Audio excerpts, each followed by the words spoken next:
यहाँ पर ध्यान देकर चलिए। लास्ट लेक्चर में ऑलमोस्ट हम लोगों ने life process in living organism को कंप्लीट कर दिए थे। कुछ हिस्सा बचा है उसका, अगर आपको याद हो एक बार शॉर्ट में समरी दे देता हूँ कि अभी तक के क्या क्या पढ़े, उसके बाद आगे का कंटिन्यू करेंगे। चैप्टर की स्टार्टिंग हम लोगों ने प्लांट के अंदर के कुछ प्रोसेस से किए थे। हम लोग देखे थे कि प्लांट की बॉडी के अंदर किस तरीके से खाना और पानी ट्रांसपोर्ट होता है। अगर आपको याद होगा तो हम लोग ने पढ़े थे कि रूट प्रेशर है, फिर ट्रांसपिरेशन पुल है, जिसकी वजह से प्लांट अपने बॉडी के अंदर पानी को क्या करता है, ट्रांसफर कर पाता है। फिर हम लोग देखे थे कि भैया ये जो रूट प्रेशर और ट्रांसपिरेशन पुल है, ये जाइलम के थ्रू पानी फ्लो होता है, फ्लोएम के थ्रू खाना फ्लो होता है। हम लोग पढ़े थे कि जब प्लांट की बॉडी के अंदर खाना और पानी फ्लो होगा या बनेगा तो ड्यूरिंग दैट टाइम उसके बॉडी में कुछ वेस्ट भी जनरेट होगा, और वो वेस्ट को एक्सक्रीट करने के लिए प्लांट अपने बॉडी के वेस्ट पार्ट को लीफ में, फ्रूट में, रूट में क्या करता था, स्टोर करता था। कुछ गैशियस प्रोडक्ट को वो डायरेक्टली रिलीज कर देता था। और उन्होंने पढ़े थे कि जब वो अपने लीव्स में अपने वेस्ट प्रोडक्ट को स्टोर करता है तो एक पर्टिकुलर टाइम पर वो पत्ते को क्या कर देता है, झाड़ देता है, जिससे वेस्ट प्रोडक्ट क्या होता है, बॉडी से रिलीज हो जाता है। मैंने बताया ना क्योंकि प्लांट की बॉडी के अंदर जो वेस्ट बनता है वो ज्यादा हार्मफुल नहीं होता है, इसीलिए वो ज्यादा टाइम तक उसको स्टोर कर पाता है। बट यही चीज ह्यूमन बीइंग के केस में पॉसिबल नहीं है। याद होगा एक्सक्रीशन इन ह्यूमन बीइंग पढ़े थे, पूरा किडनी हम लोगों ने डिटेल में पढ़े, आई होप आप लोग को याद होगा। उसके बाद हम लोगों ने देखे थे कि किडनी खराब हो जाए तो क्या होगा। देन हम लोगों ने उसके बाद control coordination in case of plant, कि प्लांट अपने बॉडी के अंदर किस तरीके से कोऑर्डिनेशन और कंट्रोल लेकर आता था। हम लोग पढ़े थे कि प्लांट एक्सटर्नल स्टिमुलस, बाहर की सिग्नल की मदद से अपने बॉडी के अंदर क्या करता है, चेंजेस करता है, और उसके थ्रू वो क्या करता है, अपने बॉडी के अंदर ग्रोथ लेकर आता है। हम लोग ने पढ़े थे कि इसको ट्रॉपिक मूवमेंट बोलते हैं, जिसको हम ट्रॉपिज्म भी बोलते थे। तीन चार टाइप पढ़े थे, ग्रेविट्रॉपिक, हाइड्रोट्रॉपिक, फोटोट्रॉपिक, केमोट्रॉपिक। मैंने बताया था प्लांट अपने बॉडी के अंदर केमिकल रिलीज करवाता है जिसके थ्रू वो अपनी बॉडी को कंट्रोल करता है। हार्मोन्स पढ़े थे ना, ऑक्सिन, साइटोकाइनिन, जिबरेलिन, एबिसिसिक एसिड, तो ये कुछ हार्मोन्स के नाम थे। इस तरीके से प्लांट अपने बॉडी के अंदर क्या कर रहा था, ग्रोथ लेकर आ रहा था, मतलब मूवमेंट करके ग्रोथ लेकर आ रहा था। दो टाइप की मूवमेंट पढ़े थे, growth independent and growth dependent. हम लोग पढ़े थे कि कभी-कभी ऐसा भी मतलब मूवमेंट होती है और ग्रोथ नहीं भी आती है। मिमोसा प्लांट, छुई मुई का पेड़ एग्जांपल दिया था मैंने। इंसेक्ट प्लांट, इंसेक्ट को खाने वाला प्लांट, याद है, पिचर प्लांट जिसको लोग बोलते हैं, वीनस फ्लाईट्रैक जिसको बोलते हैं। ये सब इंसेक्ट को, जब इंसेक्ट अंदर जाते हैं तो क्लोज हो जाता है, मूवमेंट तो होती है बट ग्रोथ नहीं होती। फिर हमने बात की थी ह्यूमन नर्वस सिस्टम, इंसान के अंदर कैसे कंट्रोल एंड कोऑर्डिनेशन होता है। तो मैंने बताया था कि ह्यूमन बीइंग के अंदर दो तरीके से कंट्रोल होता है, एक है नर्वस कंट्रोल और एक है हार्मोनल कंट्रोल। हम लोगों ने बात की थी नर्वस की, हार्मोनल पे गई नहीं थे। मैंने आपको बताया था कि अपने बॉडी के अंदर ह्यूमन नर्वस सिस्टम के अंदर एक स्पेशलाइज्ड टाइप का सेल होता है जिसको हम बोलते हैं न्यूरॉन, जिसके पास ये कैपेबिलिटी है कि वो इलेक्ट्रिकल सिग्नल को जनरेट करे, अपने पूरे बॉडी में क्या करता है, ट्रांसफर करता है। तीन टाइप के न्यूरॉन पढ़े थे, सेंसरी, मोटर और एसोसिएटेड। सेंसरी सेंस ऑर्गन से सिग्नल ब्रेन तक के लेके जाता था, ब्रेन से जो न्यूरॉन सिग्नल लेकर आता था इफेक्टर ऑर्गन तक के, उसको क्या बोलते थे, मोटर न्यूरॉन्स। एसोसिएटेड दोनों के साथ मिलकर काम करता था। याद आया कि नहीं? स्ट्रक्चर भी बनाया था लास्ट लेक्चर में, उसको भी एक्सप्लेन किया कि किस तरीके से एक न्यूरॉन से दूसरे न्यूरॉन में सिग्नल ट्रांसफर हो रहा है। याद है सभी लोग को? यहाँ तक कि हम लोगों ने लास्ट लेक्चर में पढ़े थे। अब आते हैं नर्वस सिस्टम में। ये तो नर्वस सिस्टम के सेल के बारे में पढ़ लिए थे जिसको हम न्यूरॉन्स बोलते हैं। अब जरा ध्यान से देखो बच्चों, ह्यूमन नर्वस सिस्टम जो है ना वो तीन हिस्से में डिवाइड है। ह्यूमन नर्वस सिस्टम तीन हिस्से में डिवाइड है। सेंट्रल नर्वस सिस्टम,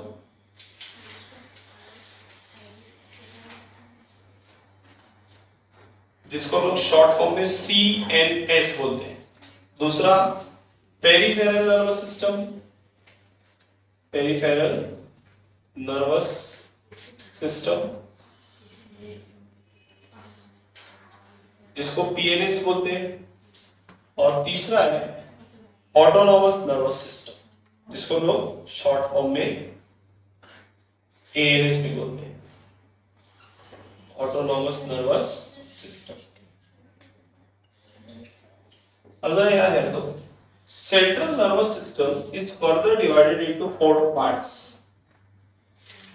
पहला सेरिब्रम, दूसरा सेरिबेलम, तीसरा medulla oblongata, and the fourth one is spinal cord. ये तीन जो है ना बच्चे लोग, इसको हम लोग ब्रेन बोलते हैं, जिसको आमतौर से हम लोग ब्रेन बोलते हैं, दिमाग, वो ये तीन है. Our peripheral nervous system is divided into two parts, cranial nerves and spinal nerves. बात करता हूं उसके ऊपर वन बाय वन. पहले इसको समझते हैं. पहले मैं ब्रेन के बारे में जनरल इंफॉर्मेशन दे देता हूं, उसके बाद इंडिविजुअल हम लोग एक एक को पढ़ेंगे. देखो ब्रेन जो है ना बच्चों, अपने बॉडी का सबसे कॉम्प्लेक्स पार्ट है, क्योंकि ये सारी चीजों को कंट्रोल और रेगुलेट करवाता है. इसीलिए ऊपर वाले ने अपने ब्रेन को स्कल के अंदर रखा है. यहाँ पर हेड की अगर ये वाली बोन्स हम लोग ओपन करें तो आप देखेंगे कि प्रॉपर्ली अपना ब्रेन उसके अंदर क्या होता है, सिचुएटेड होता है. ब्रेन के अंदर ना कुछ खाली जगह है जिसको वेंट्रिकल बोलते हैं. क्या होते हैं वो खाली जगह को? वेंट्रिकल्स. नाम याद आएगा? बहुत सारे नाम है, ध्यान से सुनते चलो. क्या बोलते हैं उसको? वेंट्रिकल्स. हम लोग के ब्रेन के ऊपर ना एक कवरिंग होती है, प्लास्टिक की जैसी. प्लास्टिक नहीं होती, बताने के लिए बोल रहा हूं, प्लास्टिक की जैसी कवरिंग होती है जो अपने ब्रेन को प्रोटेक्ट करने का काम है. पहले तो स्कल है और दूसरा क्या है, उसके अंदर एक और कवरिंग है, उसको बोलते हैं मेनिंजेस. क्या बोलते हैं? कभी आप लोगों ने भेजा फ्राई देखे हो बनते हुए या घर पे बनाया हो कभी? देखो उसको बॉईल करते हैं. बॉईल करने के बाद उसके ऊपर से ना लेयर एक निकालते हैं, वो क्या होती है? मेनिंजेस होती है. वो क्या होती है? मेनिंजेस होती है, प्रोटेक्टिव लेयर होती है. हम लोग का ब्रेन यहाँ से सर में नहीं है, चलो पीछे स्पाइनल कॉर्ड तक क्या आता है, यहाँ तक, नीचे रीढ़ की हड्डी तक. मैंने बोला ना ये स्पाइनल कॉर्ड, ये अपने ब्रेन के हिस्सा है. एक रफ डायग्राम अगर मैं बनाऊं ब्रेन को समझाने के लिए, जस्ट रफ डायग्राम बना रहा.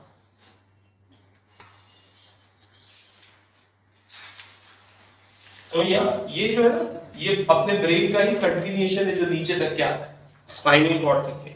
आप लोग देखे होंगे बहुत बार ना, जो प्रेग्नेंट वुमेन रहती है ना, उनको एनेस्थीसिया का इंजेक्शन दिया जाता है कमर में. चाइल्ड बर्थ के टाइम पर कमर में क्यों देते हैं? क्योंकि बेसिकली वहां पर कौन है? Spinal cord. जब उसको इंजेक्शन दे देंगे तो बॉडी क्या हो जाएगी? सुन हो जाएगी, पेन फील नहीं होगा. चाइल्ड बर्थ के टाइम पे मल्टीपल हड्डी टूटने के बराबर का दर्द एट अ टाइम होता है, तो उतना पेन बर्दाश्त हर कोई नहीं कर सकता, इसीलिए इंजेक्शन दिया जाता है. एनेस्थीसिया का पता है? जैसे दांत निकलवाए जाते हैं, दांत में इंजेक्शन देते हैं सुन करने के लिए, तो ऐसी इंजेक्शन ये स्पाइन, ये अपने ही ब्रेन का हिस्सा जो नीचे तक क्या आता है. अपने ब्रेन में कुछ खाली जगह है जिसको लोग क्या बोल रहे हैं? वेंट्रिकल्स बोल रहे हैं. ब्रेन के ऊपर एक कवरिंग है पतली सी, जिसको लोग क्या बोल रहे हैं? मेनिंजेस. क्या बोल रहे हैं? चलो मेनिंजेस. अपना जो स्पाइनल कॉर्ड होता है ना, रीढ़ की हड्डी, ये जैसे मान लो कि रीढ़ की हड्डी है, उसके अंदर ना होल होता है. ये 32 रीढ़ की हड्डी होती है, इनके अंदर होल होता है जिसको बोलते हैं सेंट्रल कैनाल. ये जो होल है बच्चे लोग, इसको क्या बोलते हैं लोग? सेंट्रल कैनाल बोलते हैं. इसके थ्रू पूरा स्पाइनल कॉर्ड पास होता है नीचे तक के. समझ में आया? और नीचे आने के बाद मल्टीपल ब्रांचेस में क्या हो जाता है? सेपरेट हो जाता है. ठीक है, बाद में आएंगे. क्लियर है? याद है कि मैंने क्या बोला? देखो हम लोग का जो ब्रेन है बच्चे लोग, इसके अंदर ये जो खाली जगह है ना, सीएसएफ, सॉरी, ये जो खाली जगह है वेंट्रिकल, और यहाँ पर ये जो खाली जगह सेंट्रल कैनाल जिससे स्पाइनल कॉर्ड में, इनके अंदर एक फ्लूइड भरा होता है जिसको सीएसएफ बोलते हैं. क्या बोलते हैं? Cerebrospinal fluid. Cerebrospinal fluid. ये अपने ब्रेन को शॉक से बचाता है, शॉक वगैरह को एब्जॉर्ब कर लेता है. बहुत बार होता है ना, इलेक्ट्रिक शॉक लगता है तो हाथ जल जाता है, पैर जल जाता है. अब आप सोचिए अगर वो शॉक आपके ब्रेन तक के पहुंचे और ब्रेन का कुछ हिस्सा जल जाए, ब्रेन रेस्पिरेशन कंट्रोल कर रहा है, ब्रेन सर्कुलेशन कंट्रोल कर रहा है, ब्रेन ब्रीथिंग कंट्रोल कर रहा है. अब आप अगर इमेजिन करो बच्चे लोग कि ब्रेन का वो हिस्सा जल जाए जो ब्रीथिंग कंट्रोल कर रहा है. ब्रीथिंग आपके कंट्रोल में है क्या? नहीं सर, वो तो किसके कंट्रोल में? अगर वो हिस्सा जल गया, इंसान तो मर जाएगा. इसीलिए ऊपर वाले ने क्या किया? अपने ब्रेन को प्रोटेक्ट करने के लिए उसके अंदर एक फ्लूइड रखा है, सीएसएफ, जो शॉक वगैरह क्या कर लेता है? एब्जॉर्ब कर लेता है. तो छोटा मोटा शॉक लगा है तो वो एब्जॉर्ब, अब बड़ा लगा है, इंसान पूरा ही जल गया, तो जाहिर सी बात है बॉडी अंदर भी जली होगी तो ब्रेन तक के भी पार्ट पहुंच जाएगा. तो बोलने का मतलब ये कि सीएसएफ जो है वो एक फ्लूइड है जो अपने ब्रेन को शॉक से क्या करता है? बचाने का काम करता है. ठीक है. ब्रेन कहां पर रखा है? स्कल के अंदर रखा है, प्रोटेक्ट, एकदम प्रॉपर क्रेनियम के अंदर प्लेस है. ह्यूमन ब्रेन जो है ना बच्चों, अपने ब्रेन की बात कर रहा हूं, लगभग उसके अंदर 100 बिलियन न्यूरॉन्स होते हैं। ब्रेन के अंदर कितने न्यूरॉन्स होते हैं? 100 बिलियंस। अगर आप लोग ध्यान से देखे हो तो बहुत बार आप लोग देखेंगे ब्रेन जो होता है ना ऊपर से दो हिस्से में डिवाइड होता है, दो हेमिस्फीयर दिखते हैं, तो उसको बोलते हैं लेफ्ट और राइट। अपने लेफ्ट ब्रेन से ना नर्व निकल के अपने बॉडी के राइट साइड में आती है और राइट साइड से निकल के बॉडी के लेफ्ट पार्ट। मतलब अपना ब्रेन का जो लेफ्ट पार्ट है वो बॉडी के राइट पार्ट को कंट्रोल कर रहा है और ब्रेन का जो राइट पार्ट है वो बॉडी के लेफ्ट पार्ट को क्या करता है? कंट्रोल करता है। इंसान का जो ब्रेन होता है, एक अडल्ट पर्सन के ब्रेन का साइज अप्रोक्सीमेटली 1400 ग्राम्स होता है। कितना? 1400 ग्राम्स। क्लियर है? याद रखिए, ये बात हो गई ब्रेन की। ये तीनों की मैं बात कर रहा हूं। देखिए अब इंडिविजुअल बात करते हैं सेरिब्रम। सेरिब्रम अपने ब्रेन का सबसे लार्जेस्ट पार्ट होता है। Almost 2/3 part of the brain is made up of cerebrum. अगर आप अपने ब्रेन को तीन हिस्से में डिवाइड कर दो तो दो हिस्सा किसका बना है? सेरिब्रम का। ये पूरा हिस्सा, मेजॉरिटी हिस्सा, ये किसका बना है बच्चों? सेरिब्रम। देखो मैंने इसके अंदर फोल्डिंग्स बनाए, दिख रही है? तो उसको कॉन्वोल्यूशंस बोलते हैं। उन फोल्डिंग्स को क्या बोलते हैं? कॉन्वोल्यूशन। गायरे और सल्काए भी बोलते हैं, आपके बुक में दिया नहीं, वहां नहीं जानते हैं। फोल्डिंग्स को क्या बोलते हैं? कॉन्वोल्यूशन। अब आप लोग सर ये फोल्डिंग्स क्यों दी हुई? देखो फोल्डिंग बेसिकली किसी चीज को तय करके रखते तो कम जगह पे ज्यादा चीज अट जाती है ना। 100 बिलियन न्यूरॉन्स को रखते हैं, इसीलिए उसके अंदर क्या होती है? फोल्डिंग्स होती है। तो कम जगह पर ज्यादा न्यूरॉन्स क्या हो जाएंगे? अट जाएंगे। ऐसा बोला जाता है कि जिसके अंदर जितनी ज्यादा फोल्डिंग उसकी मेमोरी उतनी शार्प होगी। इस हिसाब से तो सर हम लोग की प्लेन होगी, नो फोल्डिंग एट ऑल। ठीक है ना? मजाक कर रहा हूं। समझ में आया कि नहीं? सेरिब्रम अपने बॉडी का लार्जेस्ट पार्ट है, ब्रेन का लार्जेस्ट पार्ट है, ऑलमोस्ट 2/3 पार्ट है। उसके अंदर आपको फोल्डिंग्स देखने के लिए मिलेगी, डीप फोल्डिंग, गहरी गहरी फोल्डिंग देखने के लिए। ठीक है? और ये जो दो मैंने बताया ना, ब्रेन ऊपर से दिखता है कि दो हिस्से में डिवाइड है, बट एक्चुअली में ना बच्चों, जैसे ये अभी ऊपर से दिख रहा है ना आपको अलग अलग है, बट अगर अंदर से देखो तो ये कैसे जॉइंट है। तो जो उसको जॉइंट करके रखा है उसको बोलते हैं नर्व स्ट्रैप। क्या बोलते हैं उसको? Nerve strap. ब्रेन के जो दो अलग अलग हिस्से हैं, इन दोनों को जॉइंट करके कौन रखता है? Nerve strap. सेरिब्रम जो है ना बच्चों, ये अपनी बॉडी की वॉलंटरी एक्टिविटीज कंट्रोल करने में क्या करता है? हेल्प करता है। वॉलंटरी का मतलब क्या होता है? वो एक्टिविटी जो आपके कंट्रोल में, movement of hand, movement of leg, पढ़ना है, लिखना है, खेलना है, कूदना है, ये सब आपके कंट्रोल में। तो ये सारी चीजों के लिए जो ब्रेन का हिस्सा काम आएगा वो कौन है? सेरिब्रम। सेरिब्रम के बाद बात करते हैं सेरिबेलम। सेरिबेलम अपने ब्रेन का सबसे छोटा हिस्सा होता है, बैक साइड की तरफ प्रेजेंट होता है। सेरिबेलम जो है ना बच्चों, इसके अंदर भी आपको फोल्डिंग्स देखने के लिए मिलेगी। यहाँ पर प्रेजेंट होता है नीचे के साइड में, इसके अंदर भी आपको फोल्डिंग्स देखने के लिए मिलेगी। मगर इसके अंदर जो फोल्डिंग है ना वो शैलो फोल्डिंग है, डीप फोल्डिंग। शैलो समझते हैं? बहुत ज्यादा गहरी नहीं है। Deep fry, shallow fry. भजिया तल रहे तो डीप फ्राई, कबाब तल रहे तो शैलो फ्राई। तो ऐसी फोल्डिंग, ज्यादा गहरी फोल्डिंग उसके अंदर नहीं है। ये भी अपनी बॉडी की वॉलंटरी एक्टिविटीज को कंट्रोल करने में क्या करता है? हेल्प करता है। पढ़ना, लिखना, खेलना, कूदना, दूसरे जो प्रोसेस होते हैं, ठीक है, सूंघ कर खाना बता देना, ये सारा कमाल कहां से होता है? ये सारी चीजें से होता है। सेरिब्रम, सेरिबेलम दोनों मिलकर कौन सी एक्टिविटी को कंट्रोल कर रहे हैं? Voluntary activity. कौन सी एक्टिविटी? जो आपके कंट्रोल में, आप चाहो तो कर सकते हो, नहीं भी चाहो तो नहीं भी कर सकते। ठीक है? बात करते हैं मेडुला ऑब्लोंगेटा। मेडुला ऑब्लोंगेटा अपने ब्रेन में बहुत इंपॉर्टेंट हिस्सा होता है, क्योंकि ये अपनी बॉडी की इनवॉलंटरी एक्टिविटीज को कंट्रोल करने में हेल्प करता है। दो ट्रायंगल शेप के यहाँ पर स्वॉलन पार्ट होते हैं जो अपने ब्रेन, अपनी बॉडी की इनवॉलंटरी एक्टिविटीज कंट्रोल करने में क्या करते हैं? इनवॉलंटरी जो आपके कंट्रोल में, रेस्पिरेशन, सर्कुलेशन, डाइजेशन, ये सब आपके कंट्रोल में नहीं है ना। तो ऐसी चीजों को कंट्रोल करने में किसका यूज होता है? Medulla oblongata. किसका यूज होता है बच्चों? मेडुला। बात करो स्पाइनल कॉर्ड की, तो मैंने अभी कुछ देर पहले बताया था, अपने ब्रेन का एक एक्सटेंशन जो वर्टिब्रल कॉलम के होल में से सेंट्रल कैनाल से पास होते हुए कहां तक क्या आता है? नीचे तक क्या आता है? इसको हम लोग क्या बोलते हैं? इसको क्या बोलते हैं? स्पाइनल कॉर्ड बोलते हैं। क्या बोलते हैं बच्चों इसको? ये नीचे आने के बाद ना अलग अलग ऐसे टर्मिनल्स में डिवाइड होता है, इसको बोलते हैं फाइलम टर्मिनाली। क्या बोलते हैं इसको? फाइलम टर्मिनाली। स्पाइनल कॉर्ड भी अपनी बॉडी की इनवॉलंटरी एक्टिविटीज को कंट्रोल करने में क्या करता है? मदद करता है। याद रहेगा? हाँ या ना? कोई दिक्कत? सुनो ध्यान से। इसका नाम सीएनएस क्यों पड़ा, क्योंकि ये अपने बॉडी के सेंटर में, स्पाइनल कॉर्ड भी सेंटर में ही है, इसीलिए इसका नाम क्या रखे, सीएनएस। जब सेंटर को छोड़कर कोई चीज साइड में जाती है तो उसको बोलते हैं पेरिफेरी। क्या बोलते हैं? तो दूसरा जो हिस्सा आएगा वो कौन सा आएगा, पेरिफेरल नर्वस सिस्टम। अपने ब्रेन में से और अपने स्पाइनल कॉर्ड में से कुछ नर्व्स निकल के बॉडी के दूसरे हिस्से में जाती है। उनको ब्रेन से निकलती है तो उसको बोलते हैं क्रेनियल नर्व, और स्पाइनल कॉर्ड से निकलती है तो उसको बोलते हैं स्पाइनल नर्व। अपने बॉडी के अंदर we have 12 pairs of cranial nerve, मतलब 24 नर्व्स है जो कहां से निकलती है, ब्रेन से, या उसको पैर में बोलेंगे तो 12 पेयर।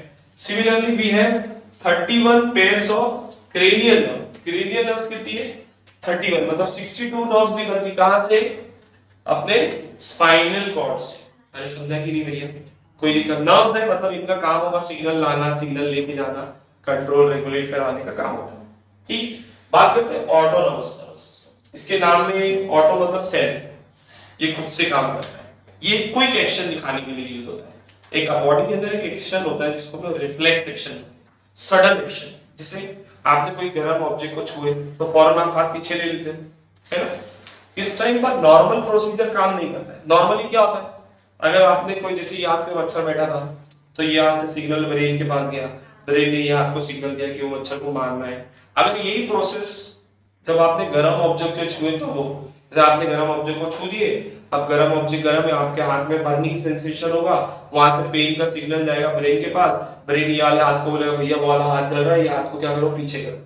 तब तक कैसे होगा, छाला पड़ के फूट जाएगा। ऐसे बहुत क्विक एक्शन होना चाहिए। तो उस टाइम पर ना ब्रेन तक के सिग्नल जाता ही नहीं, होता क्या है, सिग्नल यहाँ से ना स्पाइनल कॉर्ड के पास जाता है, स्पाइनल कॉर्ड वापस से इसी को सिग्नल होता है कि अपने हाथ को क्या कर लो, पीछे कर। अब आप सोचो यहाँ से यहाँ वापस आना आसान है कि यहाँ से यहाँ पूरा ऊपर। एक मिनट,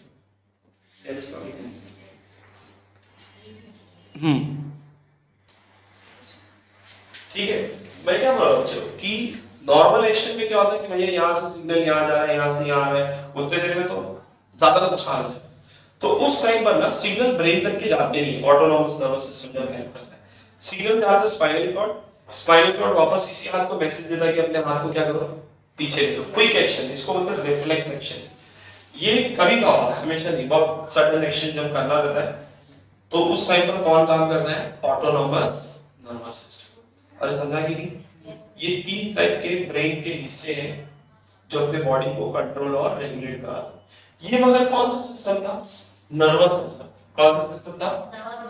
एक होता है बच्चों हार्मोनल सिस्टम। अब इसको भी समझ, मैंने बताया था 2 तरीके से बॉडी कंट्रोल होती है, मतलब अपने बॉडी के अंदर ना हार्मोन्स भी निकलते हैं जो अपनी बॉडी को कंट्रोल करवाते हैं। अब हार्मोन रिलीज कौन करता है, पहले इसकी बात कर लें। देखो अपने बॉडी के अंदर ना ग्लैंड्स होते हैं, क्या होते हैं चलो, ग्लैंड्स जो कुछ चीजें सीक्रेट करने आते हैं, सॉलिड फॉर्म में, लिक्विड फॉर्म में कुछ चीजों को क्या करते हैं, रिलीज करते हैं। जैसे आपको याद होगा अपने यहाँ पर सलाइवरी ग्लैंड्स होते हैं, सलाइवा रिलीज करने के लिए।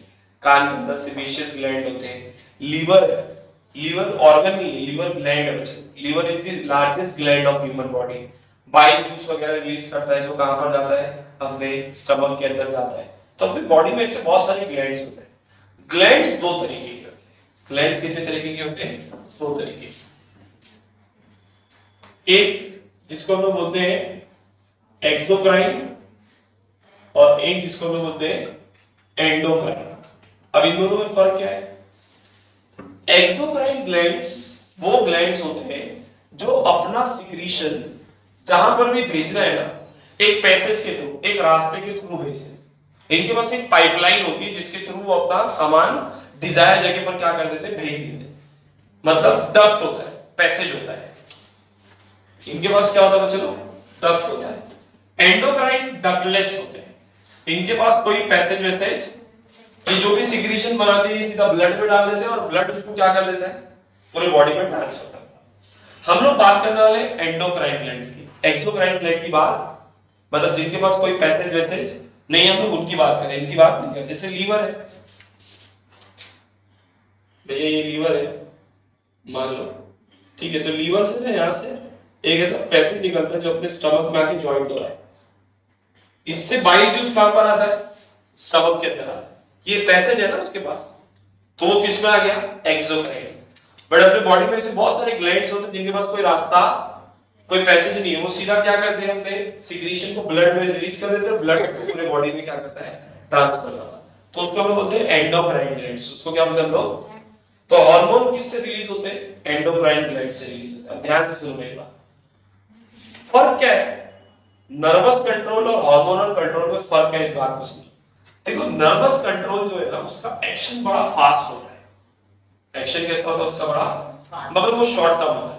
कैसा होता है? जैसे मच्छर बैठा था, फौरन मैसेज गया, मैंने फौरन हाथ मार दिया, एक्शन हो गया फौरन, मगर शॉर्ट टर्म में। ऐसा नहीं कि मच्छर बैठा था तो दूसरे दिन में जाके हाथ मार रहा है, ऐसा होता है क्या? एक्शन बड़ा फास्ट होता है और शॉर्ट टर्म में, तो हो गया खत्म। बट हार्मोनल सिस्टम इसी का उल्टा है। हार्मोनल सिस्टम में एक्शन बड़ा स्लो होता है मगर लॉन्ग लास्टिंग होता है। जैसे आपकी बॉडी के अंदर हार्मोन रिलीज हुआ, ग्रोथ हार्मोन, धीरे धीरे धीरे धीरे रिलीज होता है, आपकी बॉडी धीरे धीरे धीरे धीरे क्या होती है, ग्रो होती है। ऐसा हुआ कि आज 2 फीट के थे, कल उठे तो 4 फीट के हो गए, नहीं। हार्मोन बॉडी में रिलीज होता है और हम लोग क्या होता है, ग्रो होते हैं। बट एक्शन कैसा है? स्लो है। एक्शन कैसा है? लॉन्ग लास्टिंग है। 20 22 25 साल लगते हैं हम लोग की हाइट धीरे धीरे धीरे धीरे क्या होती है, फॉर्म होती है। फर्क समझ में आया? जैसे एग्जांपल, आपकी बॉडी में जब ग्लूकोज का लेवल ज्यादा हो जाता है तो एक हार्मोन रिलीज होता है जिसको हम बोलते हैं इंसुलिन। क्या बोलते हैं चलो, जो अपने बॉडी के ग्लूकोज के लेवल को क्या करता है, कम करता है। सडन नहीं होता है। आपका लेवल बढ़ गया शुगर का तो इंसुलिन रिलीज होगी, धीरे धीरे इंसुलिन ग्लूकोज के लेवल को क्या करेगी, सडन कम करेगी, तो भी प्रॉब्लम है, आपको चक्कर आने लगेगी, है ना। जो डायबिटिक पेशेंट होते हैं, देखो बहुत बार ऐसा होता है, उनको चक्कर आ जाती है, कभी कभी उनका शुगर बहुत कम हो जाता है, कभी कभी बहुत हाई हो जाता है, बहुत सारे रीजंस। तो अपने बॉडी में ना चलो अलग अलग जगह पर ग्लैंड्स होते हैं जो हार्मोन रिलीज करते हैं। मैं वन बाय वन उनके नाम लिख रहा हूं। पहले तो अपने ब्रेन का एक हिस्सा होता है जिसको हम लोग बोलते हैं हाइपोथैलेमस। क्या बोलते हैं इसको? ये एक हिस्से को कंट्रोल करता है। ब्रेन में ही बेस में यहां पर एक छोटा सा पार्ट होता है जिसको पिट्यूटरी ग्लैंड बोलते हैं। क्या बोलते हैं चलो? ये ग्लैंड ना बहुत सारे हार्मोन रिलीज करता है और इस ग्लैंड को कंट्रोल कौन कर रहा है? हाइपोथैलेमस। कौन कंट्रोल कर रहा है? हाइपोथैलेमस। पिट्यूटरी ग्लैंड के अलावा अपने बॉडी में अगर आप थोड़ा सा, ये तो ब्रेन के अंदर था, थोड़ा सा नीचे आए गले में, तो यहां पर आपको थायराइड ग्लैंड मिलेगा। कौन सा ग्लैंड मिलेगा? थायराइड। सुनेंगे नाम आप लोग। थायराइड के पीछे पैराथायराइड ग्लैंड होते हैं। कौन सा ग्लैंड होते हैं? Parathyroid gland. थोड़ा सा नीचे आएंगे सीने में तो बटरफ्लाई के शेप का एक ऑर्गन, एक आपको ग्लैंड मिलेगा जिसको हम लोग थाइमस बोलते हैं। क्या बोलते हैं बच्चों? थाइमस। थोड़ा सा और नीचे आएंगे किडनी, तो किडनी के ऊपर याद है मैंने आपको बताया था ताज शेप में एक ग्लैंड बैठता है जिसको हम लोग एड्रीनल ग्लैंड बोलते हैं। क्या बोलते हैं? Adrenal gland. सिमिलरली मेल है तो मेल के अंदर टेस्टिस होता है जो हार्मोन रिलीज करने का काम करता है, और फीमेल के अंदर ओवरी होती है जो कुछ हार्मोन रिलीज करने का काम करती है। इस तरीके से बॉडी के अलग अलग हिस्से में ग्लैंड्स प्रेजेंट है जो हार्मोन रिलीज करते हैं। आपके बुक में एक टेबल दिया हुआ है, चार्ट दिया हुआ है बनाकर, इसको इस चार्ट को आपको चाटना पड़ेगा ताकि आपको सारी चीजें याद रहे कि कौन सा ग्लैंड कौन सा हार्मोन रिलीज करता है, कहां रिलीज होता है। देखो ये टेबल दिखा, मैं इसको एक बार शॉर्ट में एक्सप्लेन कर देता हूं। तो मैंने बताया कि हाइपोथैलेमस जो पिट्यूटरी ग्लैंड से थोड़ा ऊपर होता है, जो पिट्यूटरी ग्लैंड को क्या करता है, कंट्रोल करने का काम करता है। बात करते हैं पिट्यूटरी ग्लैंड की। पिट्यूटरी ग्लैंड बहुत सारे हार्मोन को रिलीज करता है। वन बाय वन ध्यान से सुनते जाओ। सबसे पहला ग्रोथ हार्मोन। आपके बॉडी के अंदर हार्मोन रिलीज होते हैं, इसलिए आपकी बॉडी के अंदर क्या होती है, ग्रोथ होती है। तो ग्रोथ हार्मोन को रिलीज करने वाला कौन है? Pituitary gland. Similarly adrenocorticotropic hormone. Adrenal gland जो है ना, इसको एक्टिव करने के लिए कि भैया आप काम करो, उसके लिए भी एक हार्मोन रिलीज होता है जो कौन रिलीज करेगा? Pituitary gland. ऐसी थायराइड स्टिमुलेटिंग हार्मोन, टीएसएच बोलते हैं, जो थायराइड है इसको काम करने के लिए बोलना पड़ता है कि भैया आप काम करो, उसका भी हार्मोन कौन रिलीज करेगा? Pituitary gland. Similarly prolactin, females के अंदर मिल्क प्रोडक्शन होता है जब चाइल्ड बर्थ हो जाता है उसके बाद से, तो उसके लिए भी हार्मोन रिलीज होगा, प्रोलैक्टिन। सिमिलरली फीमेल की बॉडी के अंदर फॉलिकल्स को डेवलप करवाने के, 10th स्टैंडर्ड में पढ़ेंगे ग्राफिकल फॉलिकल वगैरह, फॉलिकल को डेवलप करवाने के लिए एक हार्मोन लगता है, फॉलिकल स्टिमुलेटिंग हार्मोन। ऐसी उस फॉलिकल को ब्रेक करके उसमें से ओवम रिलीज करवाने के लिए एक हार्मोन लगता है थोड़ा 10 में इसको डिटेल में समझाऊंगा। उसको बोलते हैं ल्यूटिनाइजिंग हार्मोन। क्या बोलते हैं इसको? Luteinizing hormone. सिमिलरली फीमेल की बॉडी के अंदर एक हार्मोन रिलीज होता है ऑक्सीटोसिन। चाइल्ड बर्थ के टाइम पर ना, जब चाइल्ड की डिलीवरी होने वाली है तो यूट्रस को कॉन्ट्रैक्ट करना पड़ता है, तो उस टाइम पर एक हार्मोन रिलीज होता है जिसका नाम है oxytocin. Similarly anti diuretic hormone, ये एक हार्मोन है जो अपने बॉडी के अंदर ब्लड सॉरी वाटर के लेवल को मेंटेन करने का काम करता है। याद है मैंने बताया था किडनी में लूप ऑफ हेनले है जहां पर पानी रीएब्सॉर्ब होता है, तो कितना एब्सॉर्ब होगा नहीं एब्सॉर्ब होगा उसके लिए भी हार्मोन रिलीज होगा और फिर अपनी बॉडी क्या होगी, कंट्रोल होगी। अगर आपने नोटिस किए तो यहाँ पर मैंने जो हार्मोन्स अभी आपको ग्लैंड बताया, इनमें से आधे से ज्यादा ग्लैंड को कंट्रोल कौन कर रहा है? Pituitary gland. जब तक कि वो हार्मोन रिलीज नहीं करेगा कोई अपना एक्शन दिखाने वाले। अब वन बाय वन बात करते हैं थायराइड की। नेक के अंदर प्रेजेंट होता है थायराइड ग्लैंड, थायरोक्सिन को रिलीज करता है और कैल्सिटोनिन को रिलीज करता है। दो हार्मोन रिलीज करता है, थायरोक्सिन और कैल्सिटोनिन। थायरोक्सिन जो है ना अपनी बॉडी की मेटाबॉलिक एक्टिविटीज को, जो बॉडी के अंदर बहुत सारी एक्टिविटीज चल रही है इनको कंट्रोल करने का काम करता है, और कैल्सिटोनिन अपनी बॉडी में जो कैल्शियम है ना उसको बैलेंस करने का काम करता है। थायराइड के जस्ट पीछे पैराथायराइड ग्लैंड होता है। कौन सा ग्लैंड होता है? ये हार्मोन रिलीज करता है पैराथॉर्मोन। क्या रिलीज करता है बच्चों? ये अपनी बॉडी के अंदर कैल्शियम और फास्फोरस इन दोनों के बैलेंस को मेंटेन करने का काम है। अच्छा एक जगह और थी मैं भूल गया, अपने बॉडी के अंदर स्टमक के पास पैनक्रियास होते हैं, इनके पास से भी ना बहुत सारे हार्मोन रिलीज होते हैं। मैंने उन्हें लिखा पैनक्रियास भी होती है। पैनक्रियास के पास से 4 टाइप के हार्मोन रिलीज होते हैं। पैनक्रियास में बेसिकली 4 टाइप के सेल होते हैं। पहला alpha cell, beta cell, delta cell, और तीसरा जो सेल है पीपी सेल जिसको हम लोग पैनक्रियाटिक पॉलीपेप्टाइड बोलते हैं। अल्फा सेल क्या करता है? अपनी बॉडी के अंदर एक हार्मोन रिलीज करता है जिसकी वजह से ग्लूकोज का लेवल बढ़ता है। बेसिकली ग्लूकोज खाना जब हम लोग खाते हैं ना तो एक्सेस ऑफ खाने को अपनी बॉडी क्या करती है, लीवर के अंदर in the form of glycogen store करती है। बट जब वो खाना स्टोर करती है तो वो शुगर है, तो अपनी बॉडी का शुगर का लेवल क्या होने लगेगा, बढ़ने लगेगा। तो उसको कंट्रोल करने के लिए एक हार्मोन रिलीज होता है जिसका नाम है इंसुलिन। क्या नाम है? वो कौन रिलीज करता है? Beta cell. कौन रिलीज करता है?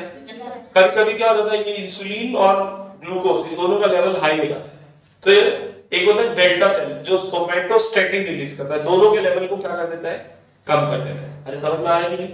And the fourth one polypeptide, ये अपने इंटेस्टाइन के अंदर क्या करता है बच्चे लोग, पैनक्रियाटिक जूस वगैरह रिलीज करने का काम करता है। अरे क्लियर है कि नहीं?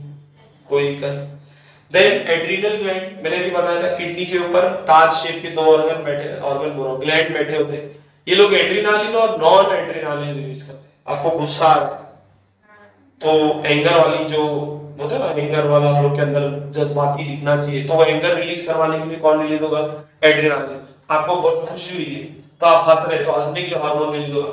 आपको किसी ने मार दिया आप रो रहे हैं तो उसके लिए एड्रिनालिन रिलीज होगा। इस तरीके से अपनी बॉडी में खुशी के आंसू रोने का, गम के आंसू रोने का, अलग अलग तरीके से एड्रिनालिन और नॉन एड्रिनालिन रिलीज होते हैं जो अपने एंगर को, इमोशंस को क्या करते हैं, कंट्रोल करते हैं। सिमिलरली ओवरी, मैंने अभी बताया फीमेल बॉडी के अंदर रिप्रोडक्टिव ऑर्गन के अंदर एक ऑर्गन होता है ओवरी जो प्रोजेस्टेरॉन, एस्ट्रोजन वगैरह रिलीज करने का काम करती है। 10 में देखेंगे ये हार्मोन्स क्या करते हैं। ऐसी मेल बॉडी के अंदर टेस्टिस होता है, टेस्टोस्टेरोन रिलीज करने के काम करता है। और लास्ट में दिया थाइमस। थाइमस जो होता है मैंने भी बताया ना बटरफ्लाई शेप का एक ऑर्गन ग्लैंड है जो कहां पर प्रेजेंट है, सीने में। ये बेसिकली बच्चे लोग अपने इम्यून सिस्टम में हेल्प करता है, इम्यून सिस्टम की ग्रोथ में क्या करता है, वो हेल्प करता है। क्लियर है? मैंने पूरा टेबल एक्सप्लेन कर दिया हूं। टेबल मैंने बताया ये चार्ट को आपको क्या करने का है, चार्टना है। कौन सा हार्मोन कहां रिलीज हो रहा है, उसका क्या फंक्शन है, ये सब आपको पता होना चाहिए। ये जितने भी है सब के सब एंडोक्राइन है, सबके सब कैसे हैं, मतलब ये लोग सारा अपना सिक्रीशन सीधा कहां पे डालते हैं, ब्लड में, और ब्लड उसको पूरे बॉडी में क्या करता है, ट्रांसपोर्ट करता है। याद रहे nervous control, hormonal control. Action fast है, एक्शन स्लो है, शॉर्ट टर्म है, लॉन्ग टर्म। कर लो रीड कर।